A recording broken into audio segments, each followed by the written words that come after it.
السلام علیکم۔ آج ہم حضرت موسیٰ علیہ السلام کے حوالے سے پڑھیں گے۔ حضرت موسیٰ علیہ السلام اللہ تعالیٰ کے جلیل القدر پیغمبر تھے۔ اللہ تعالیٰ نے انہیں بنی اسرائیل کی رہنمائی کے لیے بھیجا۔ اس وقت مصر میں ایک ظالم بادشاہ حکومت کرتا تھا جس کا نام فرعون تھا۔ وہ اپنے آپ کو خدا کہتا تھا اور لوگوں پر بہت ظلم کرتا تھا، خاص طور پر بنی اسرائیل کو سخت تکلیف دیتا اور ان کے بیٹوں کو قتل کر دیتا اور عورتوں کو زندہ چھوڑ دیتا۔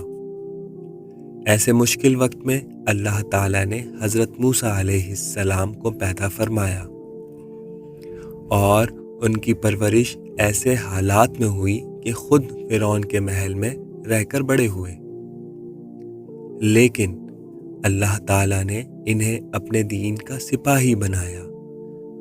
جب حضرت موسیٰ علیہ السلام جوان ہوئے تو اللہ تعالیٰ نے انہیں نبوت عطا فرمائی اور حکم دیا کہ فرعون کے پاس جا کر اسے اللہ تعالیٰ کی عبادت کی دعوت دیں۔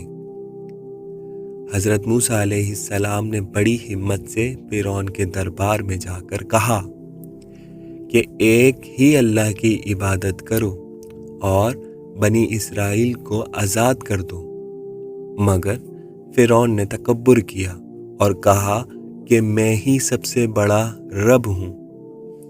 اس نے حضرت موسیٰ علیہ السلام کو جھٹلایا اور مقابلے کے لیے جادوگروں کو بلا لیا۔ اللہ کے حکم سے حضرت موسیٰ علیہ السلام کا عصا سانپ بن گیا اور جادوگروں کا جادو ختم ہو گیا۔ یہ معجزہ دیکھ کر جادوگر اپنے آپ میں مگن ہو گئے اور آپ پر ایمان لے آئے، مگر فرعون پھر بھی نہ مانا اور ظلم بڑھا دیا۔ آخر کار اللہ تعالیٰ نے حضرت موسیٰ علیہ السلام کو حکم دیا کہ بنی اسرائیل کو لے کر مصر سے نکل جاؤ۔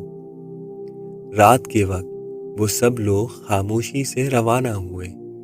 جب فرعون کو خبر ہوئی تو وہ اپنے لشکر کے ساتھ ان کے پیچھے دوڑا۔ آگے سمندر تھا اور پیچھے فرعون کا طاقتور لشکر۔ بنی اسرائیل گھبرا گئے اور کہنے لگے کہ اب ہم پکڑے جائیں گے، مگر حضرت موسیٰ علیہ السلام نے پورے یقین کے ساتھ فرمایا کہ نہیں،